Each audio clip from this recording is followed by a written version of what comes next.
فرزاد جون جات خالی.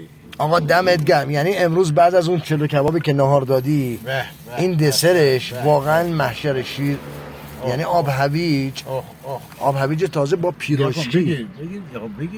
بیا داداش بگیر عزیزم. وای وای وای وای وای وای وای وای وای.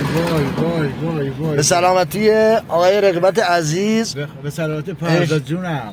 عشقم فرزاد جونه. فرزاد جون پیزا بخوری، پیزا که که میندازه بدنته. آب هویج بخور با پیراشکی. آره آره آره آره آره آره آره آره اینو موافقم. آخ جون بره اونجایی که غم نباشه. جون جون پیراشکی رو در بیار داداش. وای وای وای جون. بده بالا ببینم، بده بالا بده بالا. آخ جون یا حق. دو تا دیوانه در جا زدی حاجی.